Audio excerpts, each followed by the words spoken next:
Boss ಸಿನಿಮಾಗೆ ಸಂಕಷ್ಟ, notice ಕೊಟ್ಟ ದರ್ಶನ್ ಲಾಯರ್.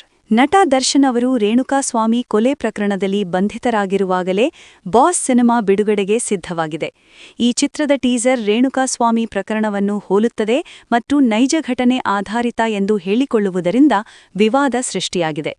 ಪ್ರಕರಣ ಇನ್ನೂ ನ್ಯಾಯಾಲಯದಲ್ಲಿರುವುದರಿಂದ ದರ್ಶನ್ ಪರ ವಕೀಲರು ಸೆನ್ಸಾರ್ ಮಂಡಳಿಗೆ ನೋಟಿಸ್ ನೀಡಿ ಚಿತ್ರಕ್ಕೆ ಪ್ರಮಾಣೀಕರಣ ನೀಡದಂತೆ ಕೋರಿದ್ದಾರೆ. ನಟ ದರ್ಶನ್ ಅವರು ರೇಣುಕಾಸ್ವಾಮಿ ಕೊಲೆ ಕೇಸ್ನಲ್ಲಿ ಅರೆಸ್ಟ್ ಆಗಿದ್ದಾರೆ.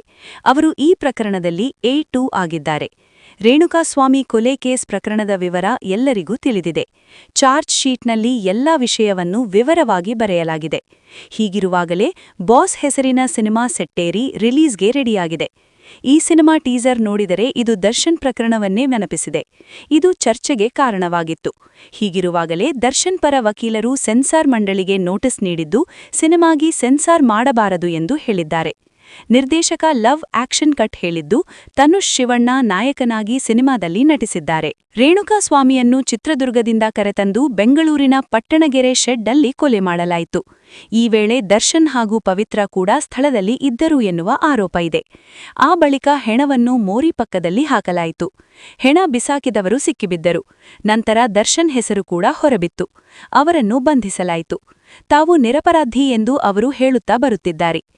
ಈಗ ರಿಲೀಸ್ ಆಗಿರೋ ಬಾಸ್ ಸಿನಿಮಾ ಟೀಸರ್ ರೇಣುಕಾಸ್ವಾಮಿ ಕೊಲೆ ಪ್ರಕರಣವನ್ನು ಹೋಲುವ ರೀತಿಯಲ್ಲಿ ಇದೆ. ಟೀಸರ್ನಲ್ಲಿ ಶೆಡ್ ಮೋರಿಗಳನ್ನು ತೋರಿಸಲಾಗಿದೆ. ಸೆಲೆಬ್ರಿಟಿ ಓರ್ವರು ಈ ಪ್ರಕರಣದಲ್ಲಿ ಸಿಲುಕುತ್ತಾನೆ. ತಾನು ನಿರಪರಾಧಿ ಎಂದು ಹೇಳುತ್ತಾನೆ.